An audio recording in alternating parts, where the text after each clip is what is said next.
Coming up, we have stories about distracting bar patrons, wedding date dilemmas, overreaching dads, family money disputes, neglectful parents, Christmas gift drama, of course, spicy and cake reward stories fresh from the holidays.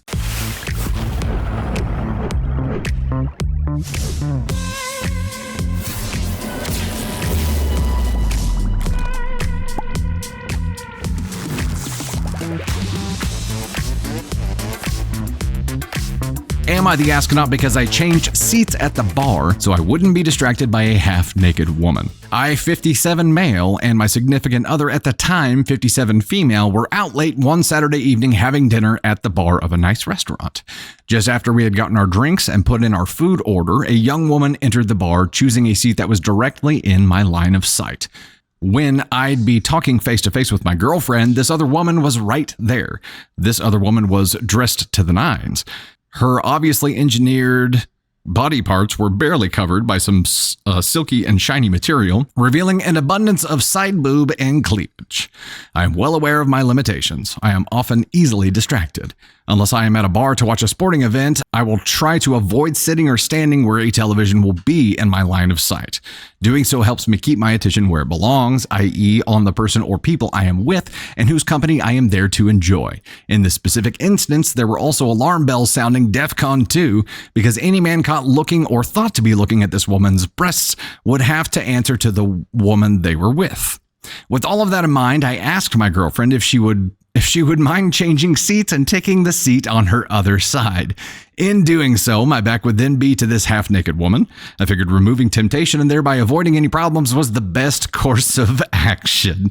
We're going to go ahead and hit some red flags right now. There are multiple problems to discuss here, but let's press on, shall we? Well, at least I thought that this was the right thing to do. Well, it became readily apparent that girlfriend thought that this would not be the right thing to do. The girlfriend immediately asked me why and was quite upset that I had asked. I responded that I was uncomfortable with the current situation and that I thought it would make everything easier if I just changed seats. Well, that was not the answer that she wanted to hear. The conversation went south immediately. We ended up taking our food to go when it arrived, quickly paid, dropped off girlfriend to her home, and girlfriend didn't want to see me for the rest of the weekend. Confused, I asked my mom and stepsister what I was supposed to have done and why the girlfriend responded the way that she did. Mom thought I had done the right thing. My stepfather, a Marine who is always willing to jump into the breach, asked why I felt like I had to move in the first place. As far as Dad was concerned, I should have enjoyed the show since it was free and for all to see. Okay, thanks, Dad. That was very helpful advice. And if the girlfriend had a problem with it, I should have told her that I'm a man and she wouldn't understand. Thanks for your very helpful advice, Dad. While this was my first instinct, I'm also aware that this tactic never ends well. Had I chosen that course of action, I probably would have also given the other woman $5 on my way out and thanked her for the show. Okay, I'm going to run out of red flags here on the first story. At least maybe then I could have exited the situation with a shred of my dignity intact. That would have done it? That would have saved it? My stepsister, after she finished rolling on the floor laughing, explained that the girlfriend's reaction was likely extreme disappointment in me because I had expressed that I lacked the self-control to avoid looking at a half-naked woman. Apparently, I'm expected to have sufficient self-control to never even look, even if it is right in front of my face. Sis also told me that there was no good outcome in this situation, which was only compounded by a well-known character flaw of mine. Was this a Kobayashi Maru? Was it incumbent on me to sit there and never look at the other woman, even if she was only 5 degrees to the left of my girlfriend's face? Or am I the astronaut for thinking it might be a good idea to change seats? Okay, we are going to get into this.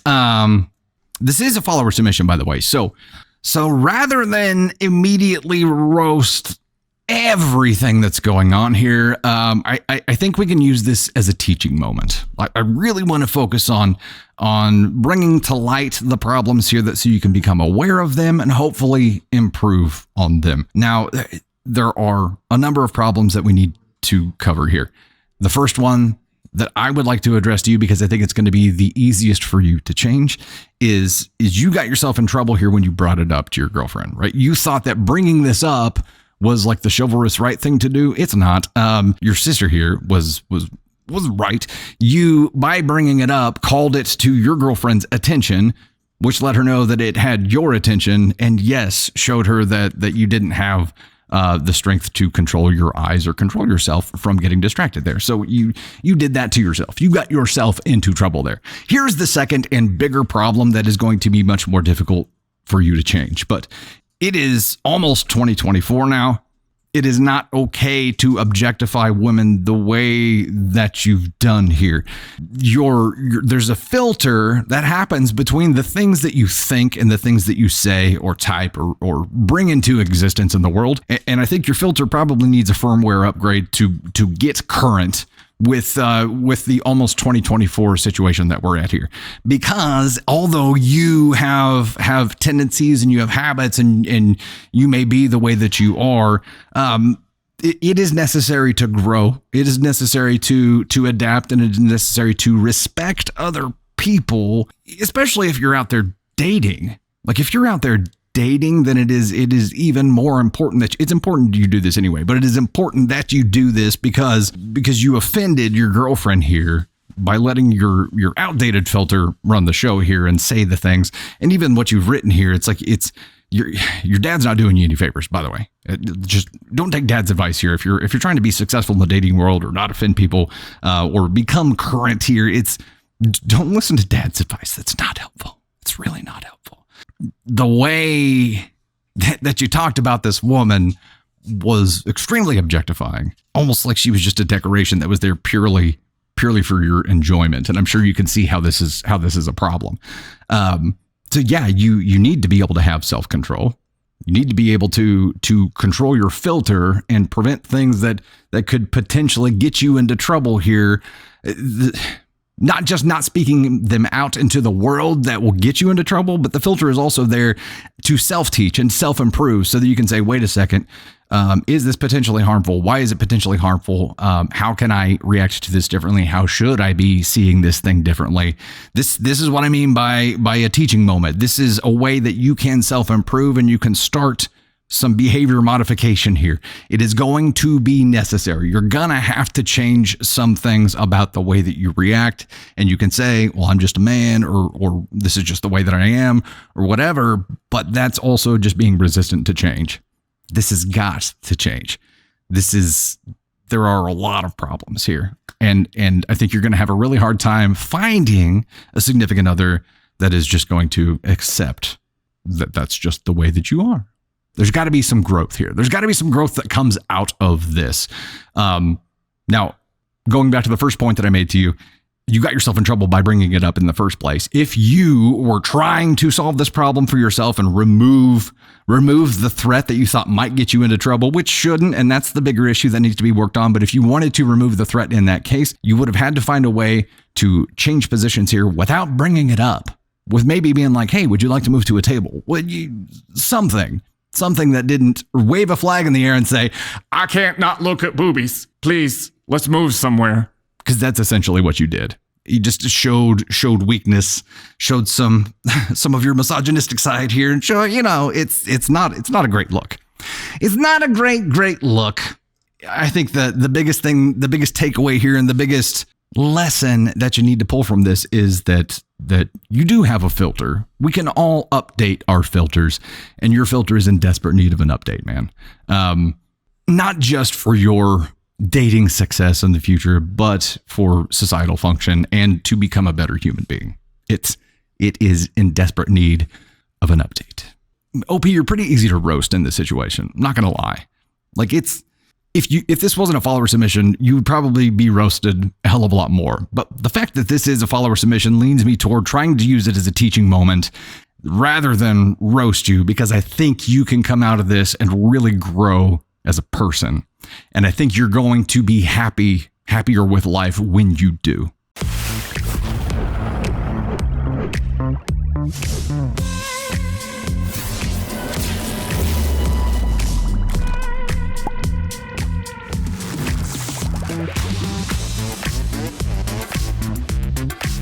Am I the astronaut for not being able to stay at my son's wedding? My son, male 24, is now married to Eve, female 24, ? Ooh, she doesn't know. She don't know. That's timely, given the current conversation. They're recently married and their wedding has caused some tension in my family. Let me begin by saying that I work in the securities industry and work gets very hectic for us in the first few weeks of each quarter. I love my family, of course, but it's been an unspoken rule with us that for those few weeks I'm always working and always busy, so it's best to plan around me, so to speak. Eve and my son planned their wedding for October 20th, smack dab in the middle of my busiest season. I was disappointed in my son and told him to change the date, if possible, so that I could attend more easily. He said they had already booked the venue, and in all honesty, I was disappointed in him. I expected some kind of say in their decision, or at least a heads up. Fast forward some months, and it's the week before the wedding. I informed my son that I unfortunately won't be able to stay for the whole thing. I told him honestly that I'd love to stay for the ceremony, but that with work and all that I won't be able to stay for the reception. To say he flipped his lid would be a severe understatement. He asked if I was seriously planning to skip his wedding. I corrected him and told him that I would only be skipping the reception, aka the party. He said it was still his wedding and that he really wanted me to be there. I told him I understood, but he knows how busy I get around that time and that he should have known this could happen when he booked the venue. He said, do whatever you want, and I took that as his acceptance. That doesn't sound like an acceptance to me. That's like saying fine. The wedding was great, and I heard the party was fun. Fast forward to now, my son has been deliberately ignoring me or being short with me whenever we talk, and I obviously attribute this to his feelings about my actions. I asked him about this the other day, and he asked me if I really expected him to not be upset after I skipped his wedding. I pointed out that he told me to do whatever I want, and then I did, and that I'd be well within my rights to actually skip his wedding based on his comments. He's completely ignoring me now. I talked to my wife about it, and she got extremely angry as well, telling me that she thinks he's right and I royally messed up. What do you think? Am I the astronaut here, or are they overreacting over something they knew would happen? I don't know what you guys think, but when any of our kids get married, the world will stop spinning. I don't care what is going on. We will not have a live stream that day. I guarantee it. Like, it doesn't matter what's going on with work. We will stream from the wedding. Yes. I mean, I'm not opposed to it. Yes, I am. We wouldn't do that. I think what you did here, OP, was say that there are times when work trumps my family. Even if your child is a grown-ass person who's getting married, you're saying work is more important than you. There's no way that during that time there isn't somebody that could cover something for you to make it a little bit easier. I get the vibe here from OP that they're a workaholic, and that's okay, so am I, but there's got to be a time where you say time out. This is more important. And I'm only a workaholic so that I can have freedom to do things with my family and to prevent idle hands, that kind of thing. But I think this was a big screw up. I really think it was. And to hell with the, it's always been this way, they should have known better. You weren't their first priority when planning their wedding. You're not supposed to be. It's not your wedding. Now, some consideration or a heads up ahead of time to be like, hey, plan ahead. You're going to need to find somebody to cover your shit during this time would have been nice. I get that. That would have been cool. But how far ahead did you find this out? I don't know. Fast forward some months and it's the week before the wedding. You had months. You had months to prepare, OP. Months to get somebody to cover your shit. Months to work ahead to figure out a way that you wouldn't have to sacrifice this time. Are you telling me that you couldn't find an extra hour to be there for the reception of your child's wedding because of work when you had months to prepare and figure out how to make it work? I'm sorry, that's horseshit. It is horseshit. It was an excuse. You didn't try. You were offended because they didn't work around you for their own damn wedding. And I think you screwed up. I think you screwed up royally. I understand your justification here, but it's not good enough. All you did was reinforce to your child that work is more important. Also, when your kid said, do what you want, and you took that as, okay, I'll do what I want, and based on those comments, I could have not even gone to the wedding, you're then saying that you didn't want to go to the wedding. You said, what I want is to not be at the reception. I'd rather be at work. You know what I like to do so I don't have to sacrifice family time? I'd rather sacrifice sleep. Are you telling me that you couldn't stay up an hour later that night to be able to stay for the whole thing? This is bullshit. Liar, liar. Pants on fire. Where shall we put OP on the ASCON scale here? It was definitely an asshole thing to do. I think at minimum it's a 2. At minimum, it's a 2. I think that I think the fact that they carried through with this, and where it pivots to a 1 for me is this, which, yes, I'm putting them at a 1. I think they're a terrible person for doing this, and they don't even know it. I think where they pivoted to a 1 for me was when they said, you said do what you want, so that's what I did. And based on that, I could have not even gone to the wedding. Okay, well, right then, you said you didn't want to go to your own child's wedding. That's where it pivoted to a 1 for me. And using the do what you want is not acceptance. It is, you're going to do what you want anyway. It's going to hurt. What control do I have? If somebody says, do what you want, the way that OP's child said it to them here, it does not mean, yes, I am happy and accepting of this situation. Now, I have a different version of do what you want. I think it's like a life mantra, do what you want, but it doesn't mean what it means here. When I say do what you want, it means your actions should align with your goals.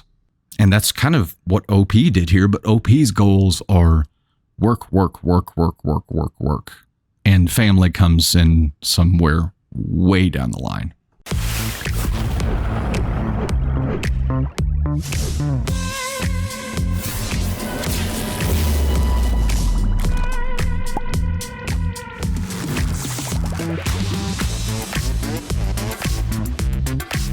This is from AITAH subreddit and is titled, Am I the Astronaut for telling my daughter's boyfriend that she was cheating? Oh, snap. I, 36 male, divorced my wife, 36 female, a few months ago as she cheated on me with another man, and she took our kids with her. I have 2 sons and a daughter. Nick, 16-year-old, Mikhail, 14-year-old, and Haley, 15-year-old. My eldest son, Nick, passed away due to an overdose. Damn, that's terrible. Mikhail and Haley visit me often. They've always preferred me over their mother. Haley sometimes likes to stay the night and bring her friends or her boyfriend, Han, 16 male, over, and I don't mind it. Recently, I've been noticing her texting someone more often and giggling at her phone. I didn't question it since I thought it was most likely her boyfriend. I decided to ask her one day and she told me it was one of her friends named Michael. I didn't really question any further after she said that it was a friend, but I was a little suspicious. Haley has never hidden anything from me. She's always open and outgoing with me. One day, she invited both Michael and Han over, along with a few other friends, over to my place. Mikhail was in my room with me, and we were just chatting while I was folding laundry. I felt like asking Mikhail if he knew anything about Haley and Michael, since she was really touchy with Michael whenever they were together alone. I've seen them cuddling. I let my curiosity get the best of me, and I asked Mikhail about them. Mikhail froze for a moment and looked me dead in the eyes. He asked me to promise not to tell Haley or Han about this. I promised him, and he told me that Haley and Michael are in a relationship. Haley didn't want Han to find out, and she and Michael had a deal to act like friends around Han. This is so confusing. Han's family was wealthy, and Han gets Haley nice gifts really often, and that's why Haley didn't break up with him. Hearing all this made me really upset with Haley. I didn't expect that from her. I felt the urge to tell Han about this, although I was having second thoughts because he might get extremely heartbroken, and there would be drama. But if this continues, it would lead to something much worse. I asked my son, Mikhail, if he has any evidence to back this up, and he said there were pictures of Haley and Michael on her laptop. I went into Haley's room since she was distracted downstairs. Her laptop was on her desk. I knew it was wrong to look through her personal things, but I had to do this before I confronted her about anything. I looked through her pictures and did manage to find a few pictures that would give it away that Haley and Michael were together. I transferred those pictures to my phone. After Haley's friends left, I didn't have any second thoughts. I told her we needed to talk and sat her down. I told her that I'm suspicious that she and Michael are together and she's cheating on Han. She flatly denied it. I was disappointed. Later that night, I decided to text Han. I had his number because Haley lost her phone once and she texted him through mine. I sent him the pictures and told him about Michael and her. He didn't respond but viewed the message. The next morning he came over and Haley was crying her eyes out. I knew what happened. She ran to me and hugged me. This gave me the clue that Han hadn't told her that I was the one who told him about it. Haley was crying and sobbing and told me that Han wanted to break up with her. I asked Han why. He gave me a smile and said that it wasn't working out between them. He thanked me before leaving. I still feel terrible about what I did, but it had to be done. Am I the astronaut? Edit! I had a long talk with her after this. I told her the truth and everything that had happened. Mikhail didn't take it to heart and things are fine with him, though he did get a little upset. But Haley said I ruined her relationship. She learned her lesson. I do agree with people who said I was the asshole. I shouldn't have done that. I did that as she was taking the same steps as my wife, and I know it was wrong. Well, that's a little heavy. That's a little heavy. This is rough. This kind of situation, I feel like you have to use as a parent as a teaching opportunity, right? I feel like meddling directly in their relationship isn't the right thing to do. What is your goal here, OP? I understand that you had a personal experience here that shaped your response to this, and that that was wrong. Yes, it was wrong, but I feel like you have to identify what your goal here is. And if as a parent, your goal is to make your child realize that this is wrong, like ending things for her didn't teach her anything about this being wrong. She didn't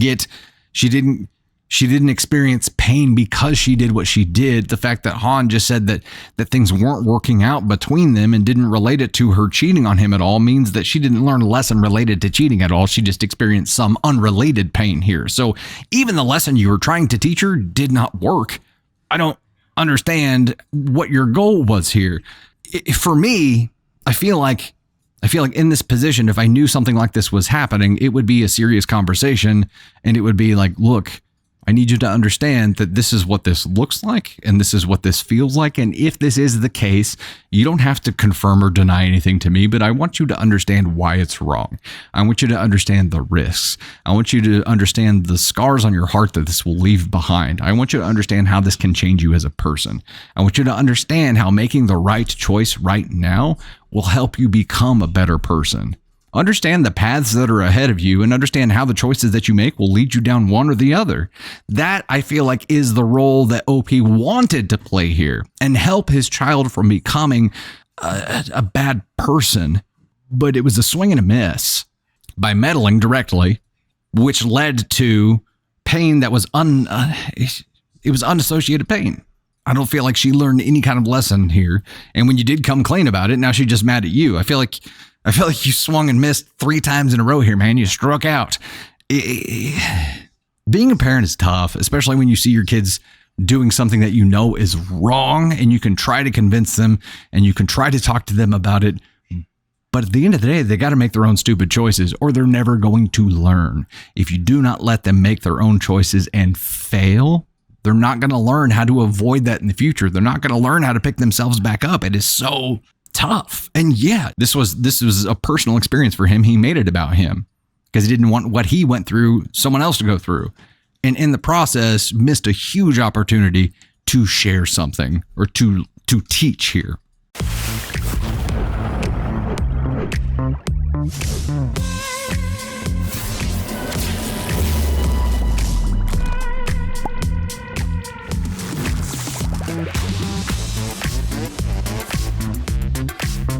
Am I the astronaut for insisting my niece pays for my daughter's surgery? My niece, Andy's 19 baby, 15 months, grabbed a hold of my daughter Kayla's 13 earring at Christmas and ripped it completely out. Okay, I'm so confused. So the niece is Andy, has a 15-month-old baby who grabbed a hold of an earring and ripped it out. The earlobe requires plastic surgery to fix to look nice again. It was quoted for around $2,000 in the ER, but the nurse said she couldn't give me an exact quote and gave me some recommendations for plastic surgeons. The ER trip was a nightmare on Christmas, and it was a 2-hour wait while my daughter was in pain. The whole time I was waiting in there, my sister or Andy didn't bother texting my daughter or me to apologize or to even see how she was. My husband, my daughter, and I are so mad at them, I want to take Andy to court if she doesn't pay for the surgery. The surgery would be considered elective because our insurance has labeled it as cosmetic and it will come out of our pockets. Andy said she can't afford to pay for the surgery, even though her baby just walked up to my daughter unexpectedly and ripped the earrings out of her ear. They said it was an accident and things like that happen. I have 3 children and none of them have ever done something like that, and I would be embarrassed if they did, and I would apologize and offer to pay. My sister called me a biatch for even suggesting Andy pay because Andy is saving up to move out. I don't think my request for money is unreasonable, but Andy and my sister have blocked me from texting, and my husband is insisting if we are forced to go to small claims, he wants pain and suffering added to the surgery bill because my daughter's ear hurts so much and Andy never once expressed concerns over Kay's injury. Am I the astronaut? I feel like there are some different sides to this. 19-year-old would have been holding the baby. 15-month-old? I mean, 15-month-old, they can run around at that time. So the daughter, my niece, Andy, 19, baby. So 19-year-old. So the 13-year-old is the one who had the earring ripped out. We've read other stories before where we've talked about kids who cause intentional damage to things and parents being liable, and I do believe that. There was a story about a teenage girl who dumped paint on their aunt's really expensive looking coat to film it to make content, and like ruined a multi-$1,000 coat on purpose. That's a different kind of thing. I feel like this is an accident. There's got to be some kind of middle ground here, right? Like as a parent, if Navy Thunder walked over and ripped somebody's earring out, I would feel terrible about it. I would want to help in some way, but it's also an accident. Being willing to take somebody to small claims court, which, by the way, I feel like if you got to the point where you tried to take this to small claims court, I don't feel like you would have a case. I feel like if you tried to take this to court, and especially when you tried adding on pain and suffering, a judge is going to look at that and be like, okay, this is a money grab. That's what adding on pain and suffering for this feels like. My mom got her earring ripped out.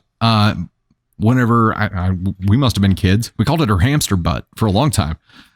She used super glue to keep it back together for like years and years, and probably still has it that way. I don't know. It was the first thing that came to mind. But I mean, it was an accident. Now, them not being concerned at all and being like, hey, how's she doing? Them not reaching out at all. Yes, that sucks. But at the end of the day, it is still an accident. I don't think you're going to have any kind of legal case here. It'd be great if they offered to help out in some way, if they could. But it sounds like they're not in a position to be able to offer anything like that. So I don't know what you expect to happen here, but I don't feel like you're going to have a case if you try to take this thing to court. Candy Thunder, I want to get your thoughts here. Come on over. What would you do? I actually have a scar on my face. I know you can't really see it because of the lights, but it's right here. And our insurance company said they wouldn't pay because they had to do plastic surgery to repair it. But once they found out that it was an accident and what happened, the insurance company paid for it completely. So I feel like this guy is really embellishing that the insurance company wouldn't pay for something that was an accident. They went to the emergency room. They have evidence of what happened.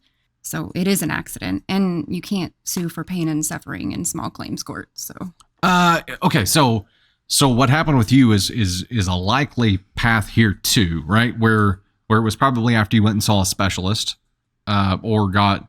Yeah. So the emergency room doctor sewed it up, and it caused more damage from the way that he sewed it up from the original thing. Like, so they had to go in and fix what he did. Right. Basically.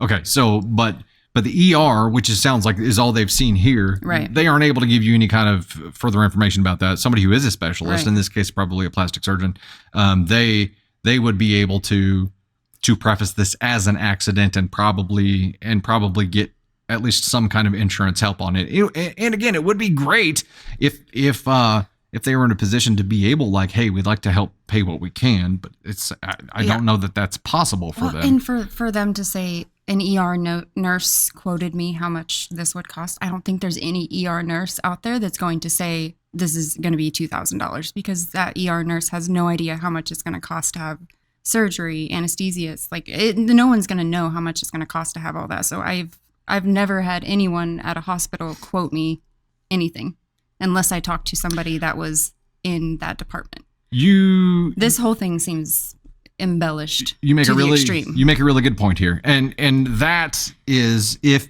they took even if this ER nurse threw out a ballpark number, it's like probably around this, the fact that OP used that number to ask for reimbursement on, or asks the other party to pay with, and then is talking about pain and suffering on top of it, it feels like a money grab, right? Mm-hmm. If this were a hey, we'd really appreciate some help here or something like that, it would be a different kind of thing. But there are too many signals in here that make it feel like a money grab.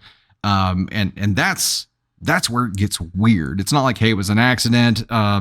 This is the path we're going to have to take. If there's any way you guys can help, we would really, really appreciate that. It is just like, we expect you to pay the whole damn thing. And I mean, you are responsible for your children if they do damage, but I don't know how this would be treated. I would just like to know how OP responded whenever this happened. He or she, I don't know which one it is, but whenever this happened, it feels like that OP probably went apeshit crazy, and there may be a reason. When it happened?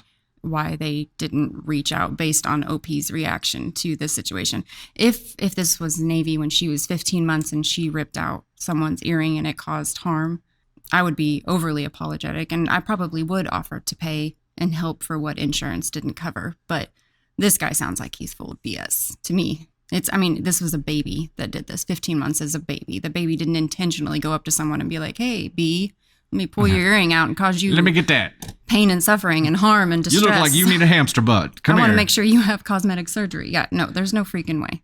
So this guy sounds like he's causing his own pain and suffering by being an absolute asshole about the whole situation. That's my take. I know people feel differently, but that's just how I feel. You make a lot of good points that I hadn't thought of. And yeah, there are just that many more signals here that make it feel like a money grab.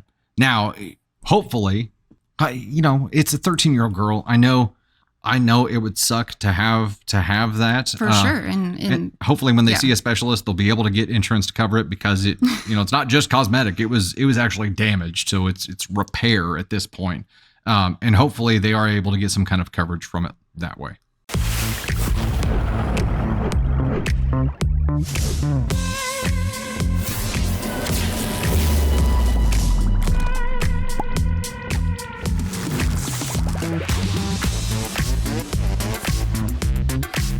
Am I the astronaut for buying baby-related gifts to gift my pregnant girlfriend for Christmas? Like baby shower things? So my 25 male partner, 24 female, is 7 months pregnant with our baby boy due in March next year. Now, I'm admittedly bad at thinking of what gifts to get people. You're a Johnny Rose. So I always take a note of when they say they want something so that I have a list. In the past several months, though, almost everything that she's mentioned has been related to the baby. I'm not talking about the essentials, but really high-end, expensive designer strollers, furniture, diaper bags, etc. that can cost up to a few $1,000s each that aren't really necessary. She's been absolutely fixated on some of these things, mentioning multiple times how much she wanted them, and was even toying with the idea of saving up to buy them herself. I'm not sure if she did decide to or not. Now, I got a really healthy bonus at work recently, so I decided to splurge on a few of the things she mentioned as a Christmas gift to her.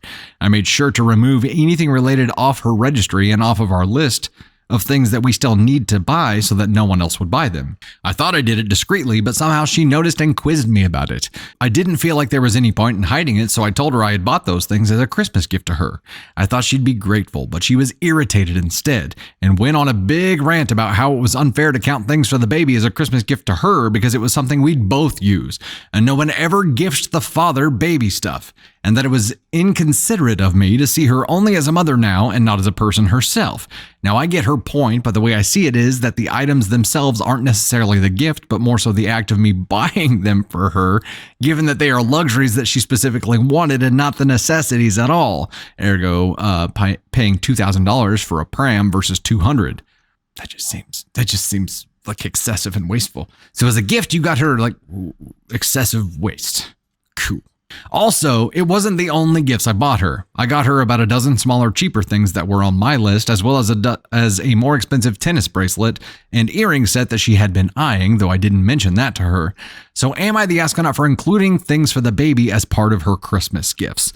Yeah, I'm sorry to say it, but yeah, this is probably like the equivalent of somebody, getting their wife a vacuum for Christmas, but making it a bougie vacuum. And you can't do that. You'd be like, yeah, well, you really wanted the bougie vacuum. It doesn't matter. You don't get the bougie vacuum for Christmas. You don't get anything related to work. And yeah, a baby's work.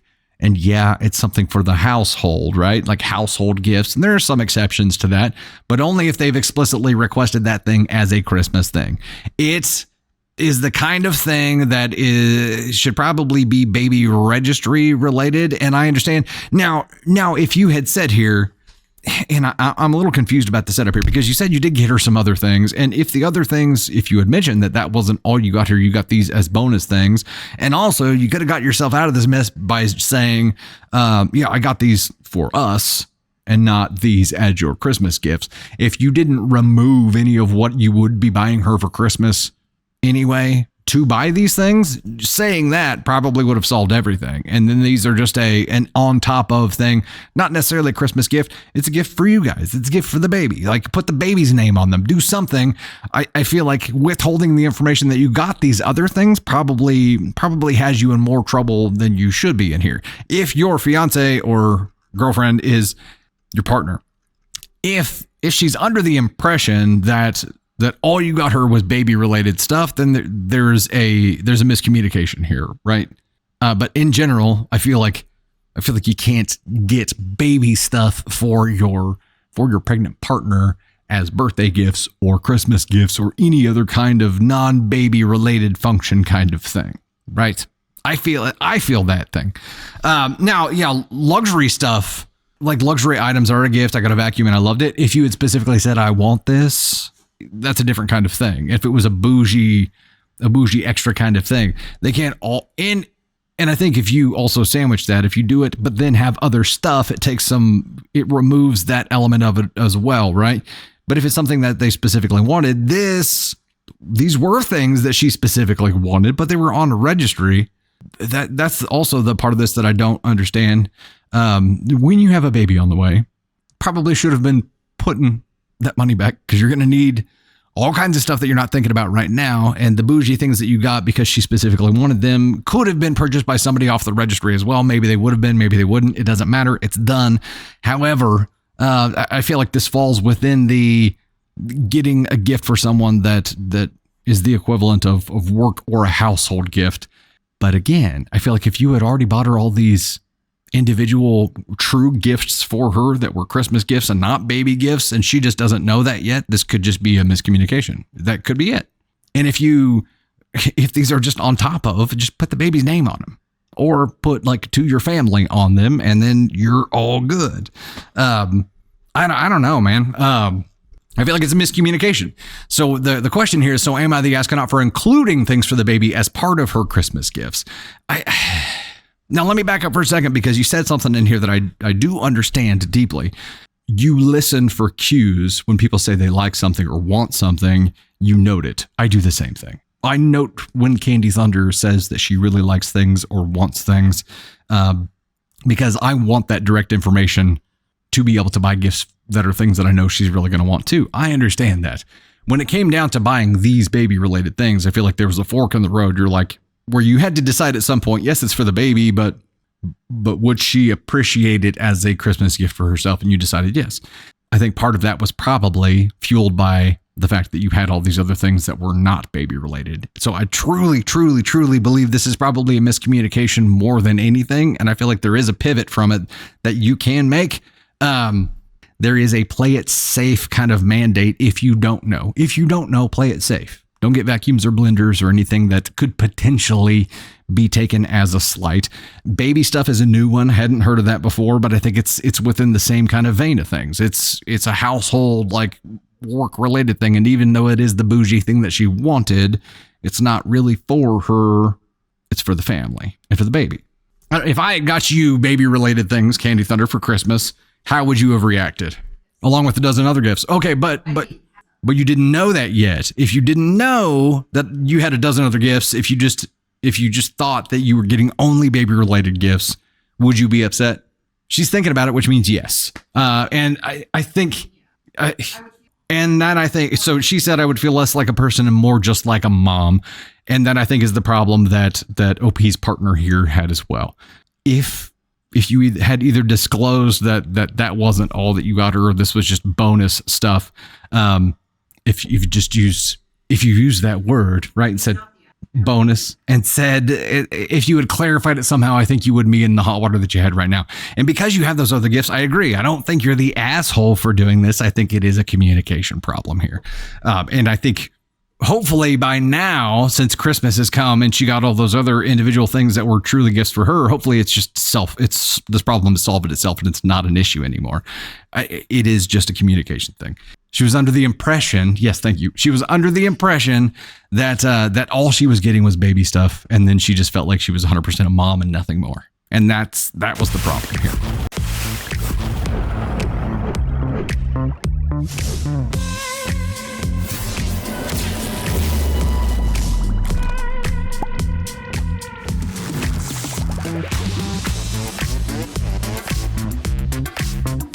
Okay, next story here is from the True Off My Chest subreddit and is titled, My Neighbors Abandoned Their Daughter in Another City and Told Her to Find a Way Home Herself.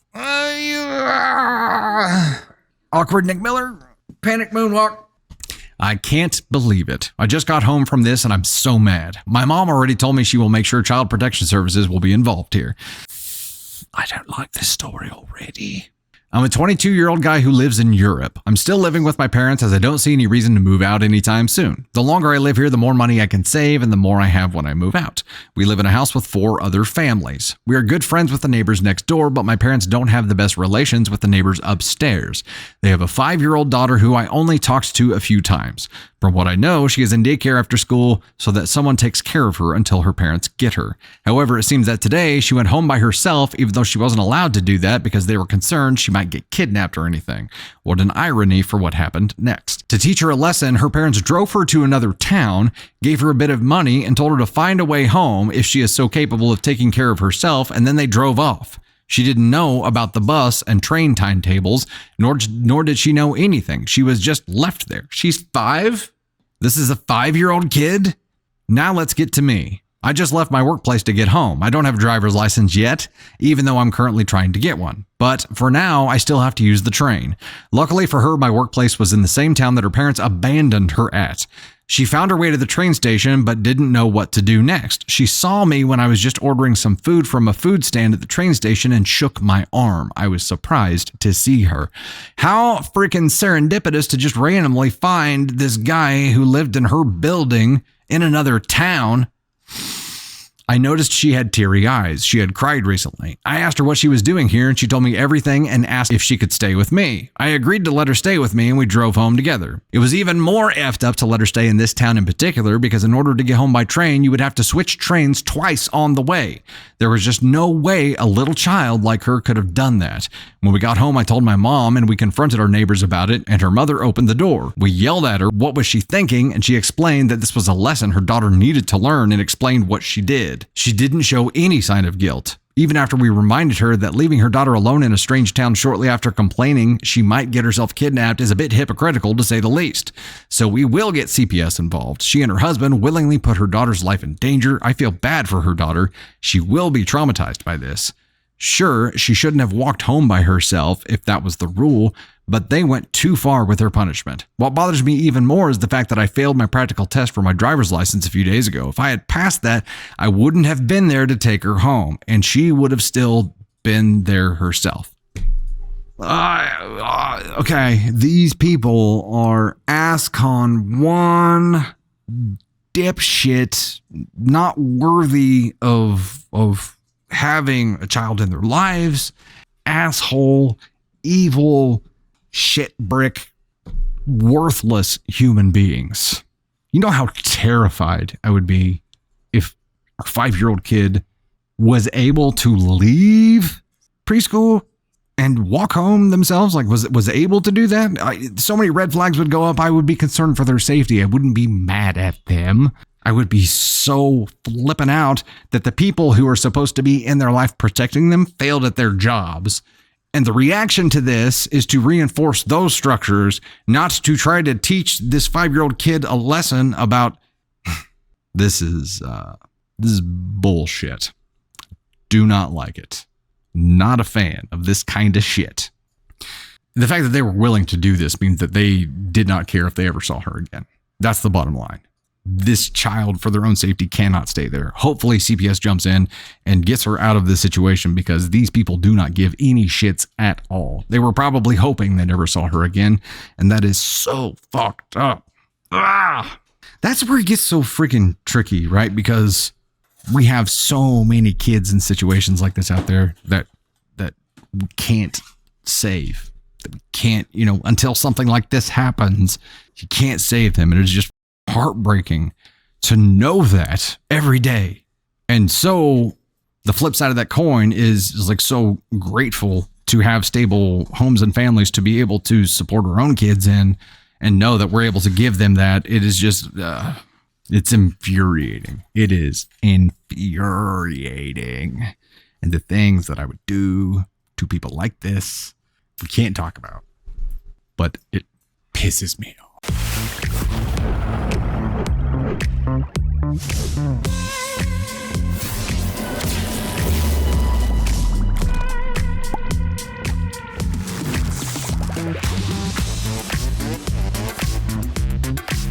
This is one from the AITA subreddit as well and is titled, Am I the Astronaut for Not Buying Christmas Presents for My Nephew? I have 2 children, 21 male and 18 female. My younger brother has 2 children, 25 female and 22 male. And my older brother has 3 children, 30 male, 26 female, and 6 male. This is about my older brother, Jake, and his youngest son, Timmy, who is 6.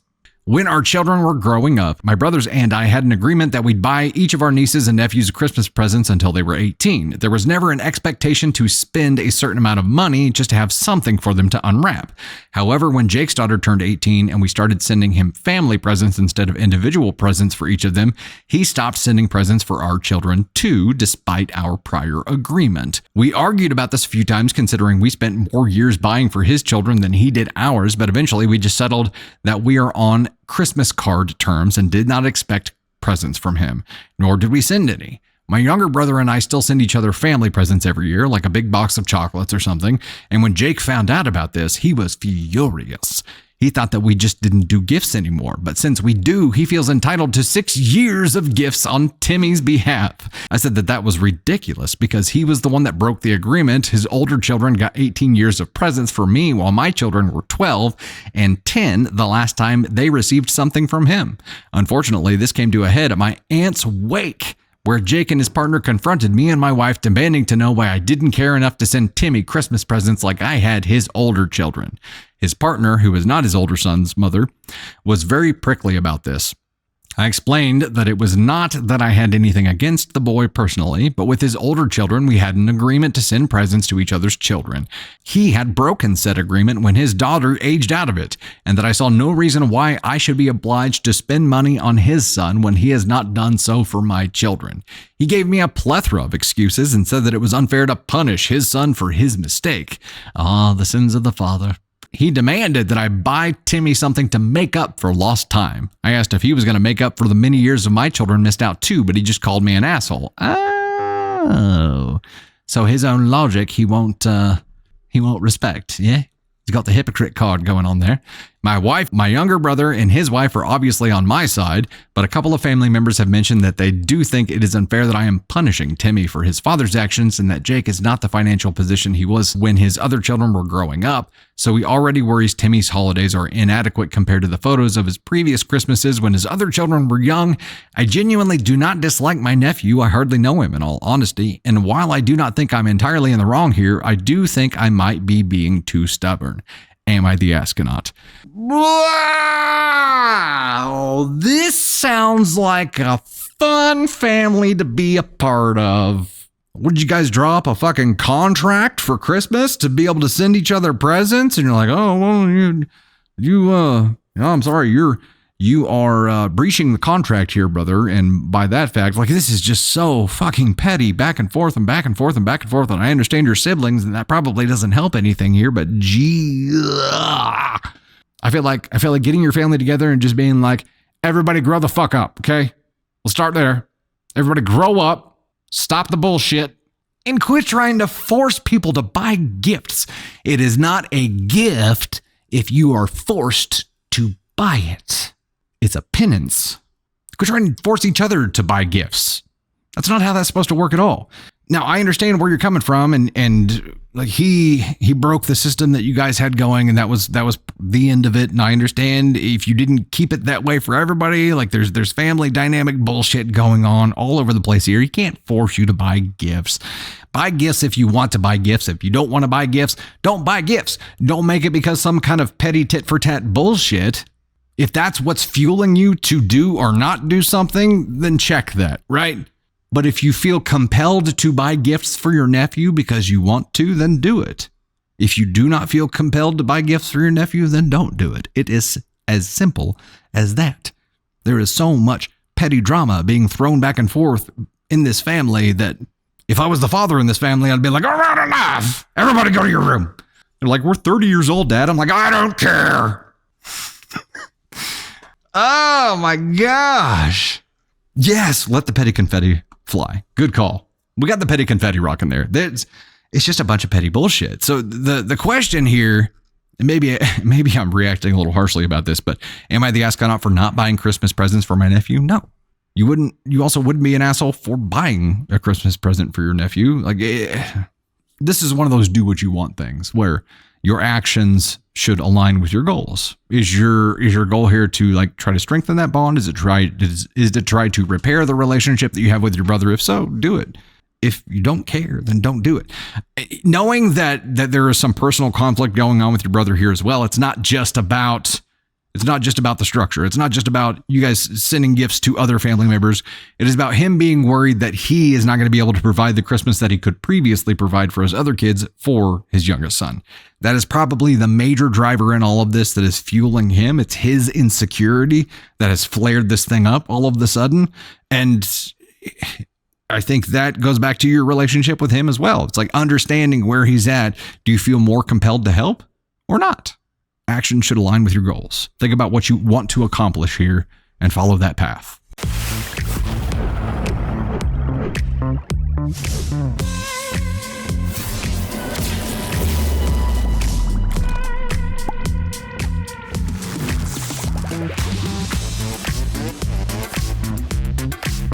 All right, this is a cake reward story. It is also a follower submitted cake reward story. Here we go. This is titled, Am I the Astronaut for Making Dessert with Expired Ingredients? Hey, Dusty, I'm a longtime fan and love watching your advice and listening to your feedback. Thank you. I need your help on this one, and I think I might be the astronaut, and also I may have ruined Christmas. Oh, shite. This year, it was my wife and I's turn to host Christmas for our family. We were very excited as this was our first time hosting in our new home. We went all out with the full Christmas dinner spread, and we decided that we wanted to make everything and we weren't going to ask anyone to bring anything. We were very focused on making sure that the main course was perfect, that we didn't spend a lot of time on dessert. My wife had a few small Christmas candies she had made, and we luckily had a Marie Callender's pie in the freezer, but we still needed a bit more. I looked through the pantry and found some cake mix. I decided that I would make a batch of cupcakes. I like to bake every now and then, so I didn't think much of it. The recipe called for milk, and instead of using the canned frosting we had, I had some cream cheese in the fridge, so I thought I would make homemade cream cheese frosting. I looked at the date on both the milk and cream cheese, and unfortunately they were both expired. However, I did the old smell test and both smelled fine and not spoiled, so I decided to use them. I should add that it was 10 p.m. on Christmas Eve and nothing was open, so I couldn't run to the store and get new ingredients. The cupcakes looked great, and we were all set for hosting Christmas brunch with the family. The morning of the brunch went off without a hitch. All of our family is local, so everyone spent all day at our house, and the celebration went into the evening. Around 7 p.m., my wife started complaining that her stomach hurt. I thought that was strange because I was feeling queasy myself. Next thing I know, my mother-in-law, sister-in-law, and nephew all started looking green and making their way to the bathrooms. My 7-year-old niece said, I don't feel good. And next thing you know, her Christmas brunch was all over the kitchen floor. We couldn't figure out what was going on. Everyone except for my father-in-law, mom, and brother were feeling sick. My wife asked what the hell was going on. If I wasn't sick to my stomach already, I was about to be. I asked everyone if they had a cupcake. Everyone who was sick had eaten one. I was so embarrassed. I fessed up to using expired ingredients and everyone was furious, especially my wife. I feel terrible about ruining Christmas. Am I the astronaut for using out-of-date ingredients and making everyone sick? I gotta know how expired it was, right? Like, because putting myself in a similar position, if it's like 1 or 2 days and it still smells okay, yeah, I'm gonna use it. Candy Thunder's looking at me like, you telling me, hey, I helped make the ooey gooey cookies for Christmas and I screwed them up, but I still helped. We were making ooey gooey. I was like, how can I help? Because she was in the kitchen trying to do 100 things. And I'm like, put me in, coach. I'm ready to play. So she's like, okay, you can do this, this, and this. And I'm like, I got it.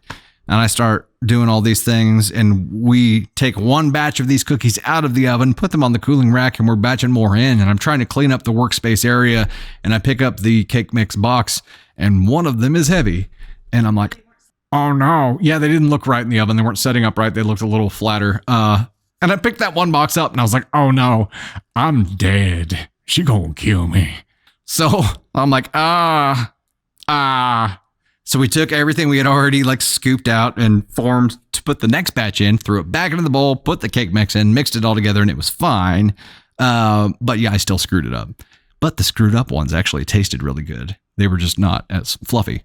It must have been bad, right? To make everybody like insta sick all at the same time together. Also, I imagine this going off like Bridesmaids when everybody gets sick from the Indian food and somebody's like mounted on the sink and somebody's like squatting in the middle of the driveway and like it's not good. There are only so many bathrooms in a house, right? If everybody gets sick, something bad is about to go down. But if it was super expired or more than like a day or two expired, then yeah, it's an obvious risk. What would be the harm in just not making cupcakes at that point? Assuming, you had other stuff. So we're just, I don't know. Yeah, bad meat would do that. I mean, dairy, yeah. Get the bubbly guts. For Christmas, we got you all the bubbly guts for Christmas. After dessert, we will all be having, another dessert. Bubbly gut pie.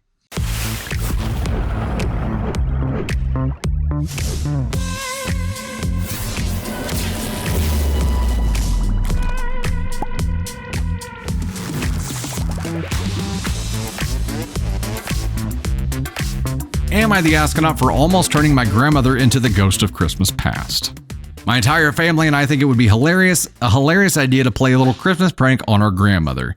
She is a nice old lady, but could sometimes be a bit cold and does not particularly have the greatest sense of humor. Hence the reason we chose her to prank. We bounced a few ideas around, but decided that we didn't want to do anything too crazy. So, my cousins and I led the charge on the prank, but the whole family was in on it, adding to our special gift. We had our Christmas party at my mom's house and it was great. Everyone was opening presents and we had gotten my grandmother a lovely little set of dangly earrings and things were going well. My cousins and I stepped away to bring in the grand finale, a big, beautifully wrapped gift box with a tag that read, "For Grandma." She looked pleasantly surprised and began unwrapping the box. When she opened it, I think she genuinely turned Snow White. It was a box full of, well, adult items. Everyone in the family had pitched in and gotten a little funny item, I'm sure you can get the idea, and brought them to my cousins and I so we could set up the gift box. My grandmother simply closed the box, stood up, and excused herself. We all burst out into laughter. It had gone perfectly, or so we thought. About 20 minutes had passed, and we began to wonder if we took it too far, and I went to check on my grandma. She had excused herself to the guest bedroom. I knocked on the door a few times, but there was no answer. I began to get worried, so I finally just pushed the door open and was met with a string of delicately woven insults that came flying out of my grandmother's mouth in a way that I've never heard this old-fashioned woman speak before in my entire life. They went something along the lines of, "How dare you all do this to me? How dare you all purchase such items? Do you live in a whorehouse? Have I wandered into a brothel? Have I raised a pack of devil children? You think giving me these tainted items is funny? You look like death's head upon a mopstick. You're all white-livered scoundrels. Damn you all." What is a white-livered scoundrel? I don't know. I don't know what I'm more impressed by here. If I'm more impressed that this all came out of her mouth or that Opie remembered this whole string of insults that she chucked out here. As she proceeded to slam the door shut, she didn't think it was quite as funny as we did. But the rest of Christmas went on just fine. And eventually the ghost of Christmas past wandered out into the land of the living to slice herself a piece of apple pie. Though I still feel a bit bad. Maybe it was too much. Are we assholes for this? It could have been worse because I thought whenever you opened that door, she had like... thought maybe she had pocketed one of the items. I mean, if she was looking for revenge, that would have turned you into the ghost of Christmas past. That'd be the way to do it. Yeah. So the question here is, am I the astronaut for almost turning my grandmother to the ghost of Christmas past? I think you got to know your audience here. And if she like really got upset by it, then you probably are an asshole for it. Just knowing where the line is and then dancing on it, maybe taking a step or two over it, but not going way past. I think it's funny as hell. Clearly she didn't. And if the person getting pranked doesn't think it's funny, it's too far. That's the general rule, right? Is that fair? I think if the person who gets pranked doesn't think the prank is funny, it's not really a prank. It's just mean. Yeah. I mean, I would laugh my ass off if someone had did that too. If someone had done that, I'd start throwing them all at people yeah. But my dad is made very uncomfortable by any kind of poop talk. And me and my sisters still get him like poop themed cards for his birthday and stuff. So we're probably the assholes for that because, we do something that intentionally makes him uncomfortable. So we think it's funny, but he's the person that we're pranking, and he probably doesn't think it's funny. So yeah, by that same logic, like I'm an asshole. That's not a surprise. I'm an asshole. Me being an asshole is not a surprise, ladies and gentlemen, but I'm just realizing that in this scenario, if I apply it to the same thing with my dad and our poop themed cards, that I probably need to stop doing that.